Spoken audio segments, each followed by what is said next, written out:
Joining us this week for the Wednesday Bookmark is Solowon Diana Gimba. Diana is an international development practitioner. She has over 25 years of field experience, having led teams on multi-million-dollar projects in Africa, United Kingdom, and Canada. We're going to talk this morning about her new book. It's called The Three Pillars That Make Nations Develop, Nigeria in Focus. Diana, thanks so much for your time this morning. Thank you so much, Brooke, for having me.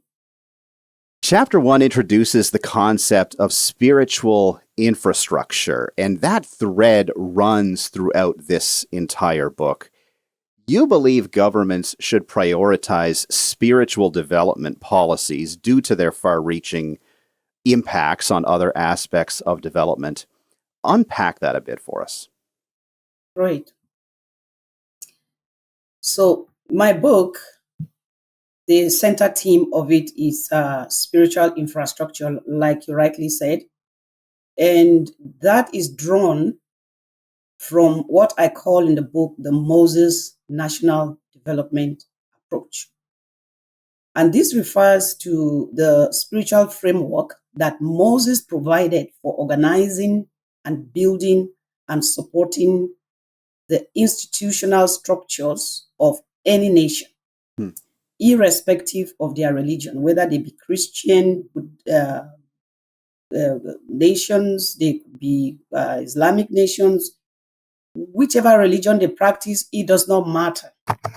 The Moses approach provides this framework to help organize people, organize structures and institutions for the prosperity of all humans.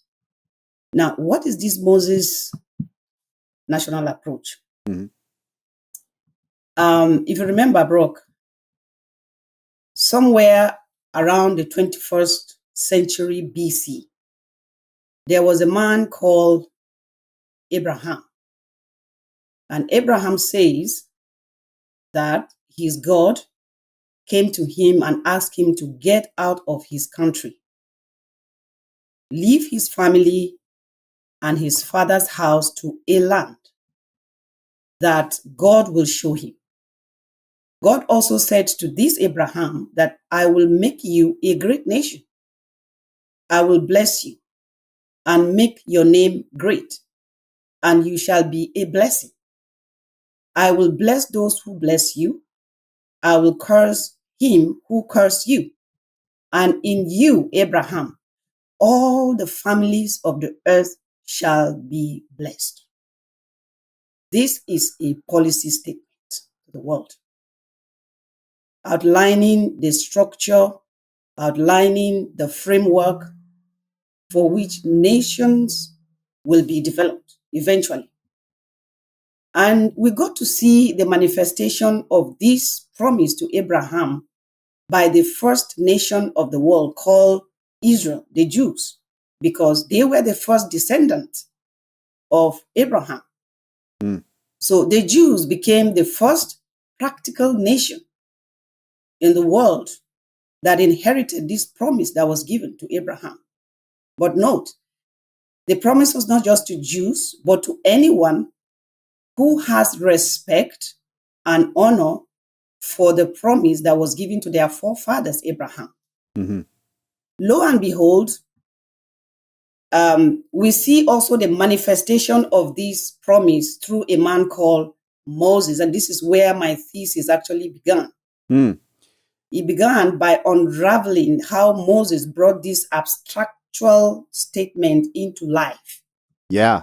So interesting how it all goes back to Moses. Yes. And you've identified a nation's three spiritual pillars. And we're going to see if we can touch on this here in just our limited time together as constitution, border, and postcode. Talk about where those three pillars come from. Exactly. Okay. So they came through Moses's experience. So if you remember, this Moses that is highly respected by both Christians and Muslims and many religions all over the world had an encounter with God. And God said to him, go to Egypt, go tell Pharaoh to let my people go.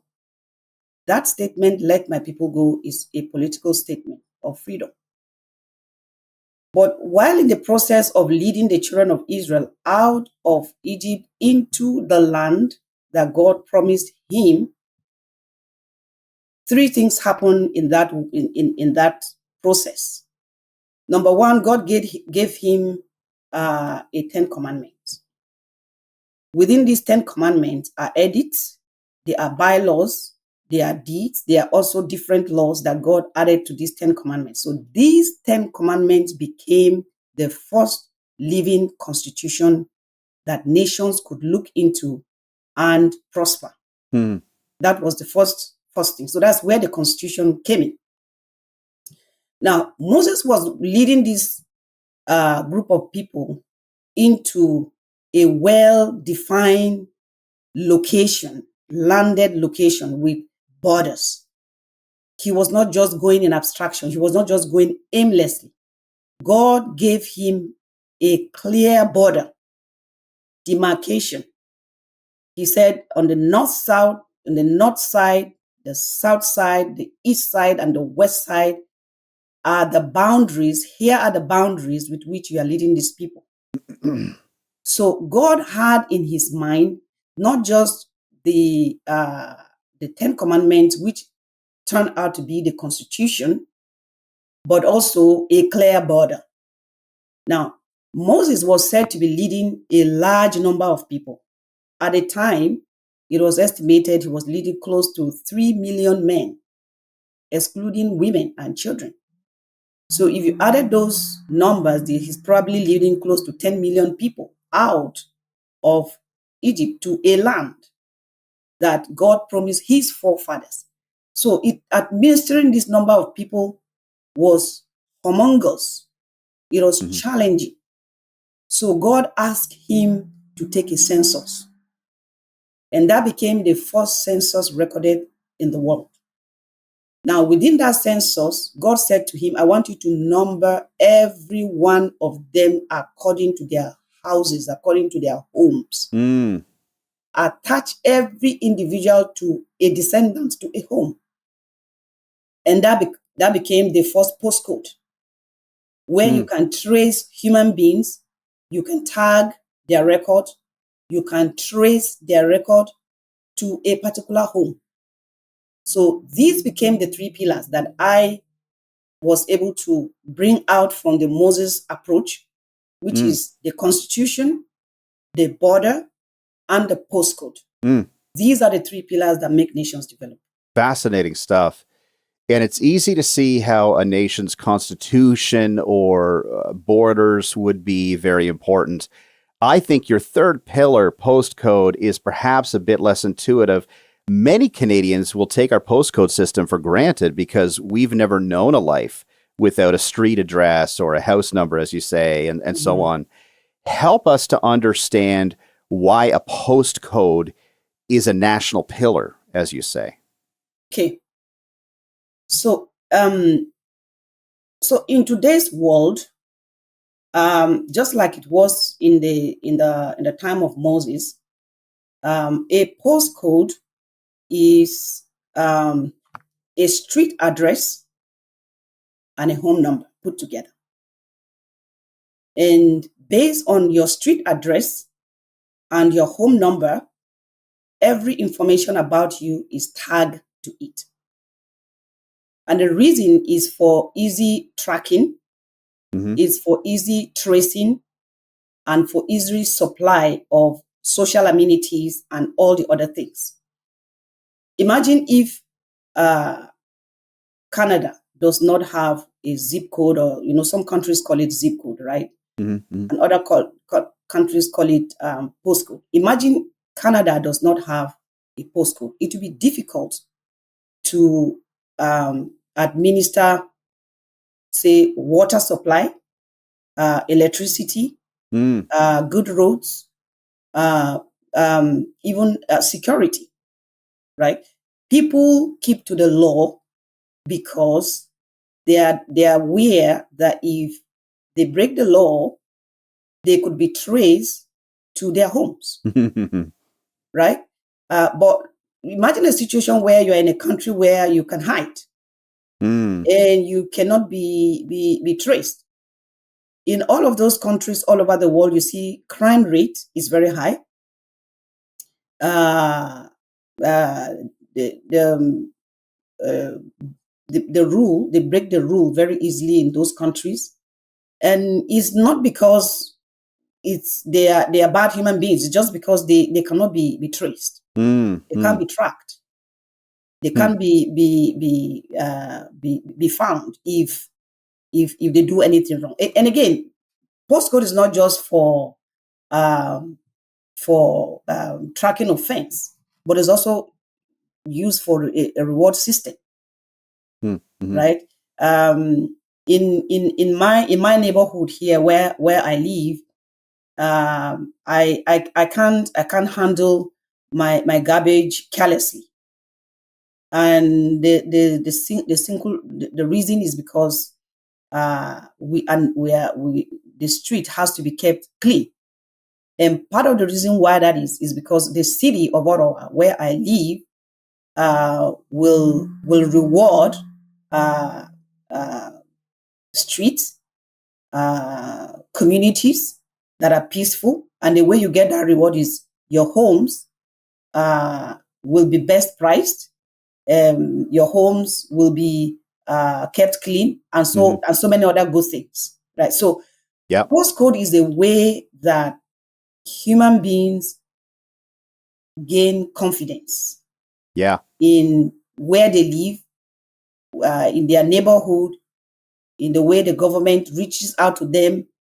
They can send inquiries, to the government if they had issues with the street or with so it's a way of organizing people. Right? It's a way of organizing people. So you find out that many countries that have postcode, they are able to organize the population excellently. And the relationship between the population and the government is definitely smoother when there is a postcode than in places where there is not. Gosh, yeah, such a good point, and not something that we really think about much. I wish we had more time because there's so much to dig into here, but I think we're just really introducing the concepts that you really dig into in the book. But I do want to take a little extra time and close with this, because obviously you hone in on Nigeria in the book, but there are many lessons here for Canada as well. Leave us with your personal thoughts on where Canada has been, where we are now, and where you believe we need to go from here. So Canada falls under one of the Western countries that I examined in my book. And Western countries had the great privilege of implementing the Moses approach in its full scale. Many countries like Canada have a good standing constitution. They have well-defended borders. They also have postcodes. So a country like Canada then becomes like a good example to a country like Nigeria. So, which is good. So the first nation, which is first countries like Canada, become like a good template for Nigeria to look and copy. But my concern, like I mentioned in my book, is that I see that these virtues, these spiritual virtues in the West, are beginning to get eroded. Right? You have our Prime Minister, Kearney, just said last week that he is going to vote against Israel. So if you vote against Israel, you are practically saying that I am despising the blessing upon which your forefathers passed to you, which I am benefiting from. That's practically what you're saying, right? So that's one of the concerns I have for Canada. But not just Canada. The amount of anti-Semitism that we see all across the West today is quite concerning.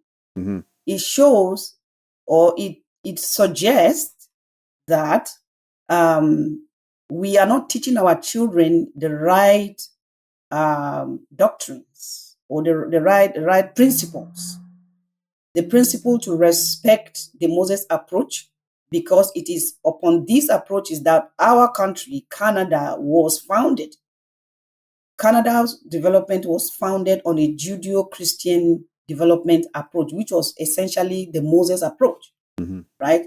So if we now, in our generation, are rising against Israel and speaking against the Jewish people, then we are simply doing ourselves a disservice. This is such deep stuff, I think, as you can tell, and it's unpacked much more fully in the book.